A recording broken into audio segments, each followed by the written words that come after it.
Musa aleyhisselam'a Allah Teala vahiy ettir diye. Ya Musa ettir Allah Teala. Eyni bizim tefekkürümüzde ters şey aynen ki.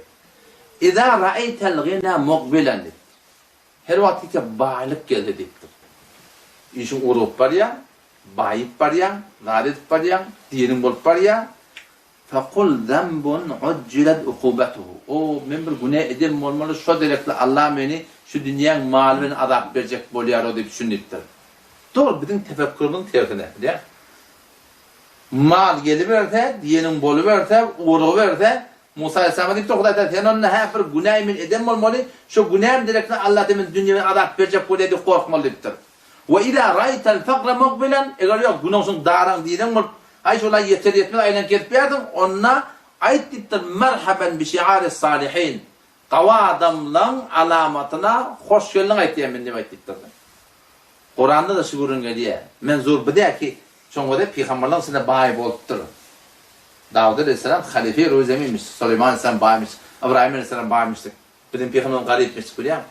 Ama vakti ki peygamber Allah'tan şu tarihi yaşayıp Huday'tan peygamberi da şu. Şoň öýüne Resulullah sallallahu aleyhi ve sellem öýüne ashabı öýüne abay nagadar kıyınçılık bolupdur, narati bolupdur. 2 aylap geçerdi Ayşe radıyallahu. 2 ay geçerdi, öýde diye ot yanmardy diye. Näme ýerdiňiz diýipdir ona. 2 däne gara diýipdir. Garasy bolan gara hormat diýipdi. Şo jere kıyınçılık o tarapdan manahim Ebu Cehl bayin biri. Umayye bayin biri, Utbe bayin biri, Şeybe bayin biri. Dükkan, taçan, haydarlar bolupdu. Hem Huday Teala peygamber tutadan şöyle daran diýen, ýani öyle dünya alamatdy Huday Teala'nın makbuliyeti. Huday Teala Kur'an'da aytdy, sureye Tevbe'deki 55-nji ayetde.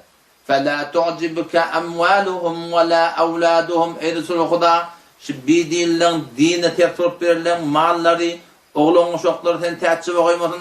Ya Allah onu söylemek diýip Huday Teala. Ne diýip berdin onda? فَلَا تُعْجِبُكَ أَمْوَالُهُمْ وَلَا أَوْلَادُهُمْ Kafirlan, bidinlan, din diyanata tertip berilen malları, oğlun uşakları gülmöň köbelip bar ya, bunu sen täçibe goýmadyn, bunu sen geň aldyrmadan nämeden çylym?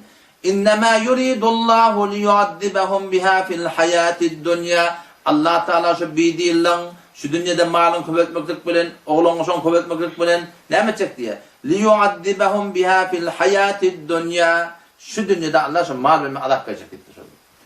Bunu dağıtmadan duymorsun yani. Bunu bilmeye bir adam. Yani köp bayla var dindar. Aynen aytdım ya peygamberler de var. Ama gurun ne mantığına olur ki diyanete olade, dine olade. Şolur vakti ki mal mülk köpeliye mama da fikir damallar ki Hudaýyň ýanyna söýgüle uşu yok. Fela tu'jibuka amwaluhum diýen adammadan etdi. Näme diyecek Allah? Azap beren şolara şu dünyada dipdir. Maly dünya bilen. Otatdan kırılıp beti, otatdan dövülüp beti, otatdan akılıp beti, otatdan oğlanıp beti, katım varım oğlan çok diyeneden ha. وَتَزْهَقَ أَنْفُسُهُمْ وَهُمْ كَافِرُونَ Şey deyip yaşarlar, ahırda da bir din geçerdi. Bir iman geçerdi. O zaman şu taydan şiratları sından malahın gözün atılmak gerekir.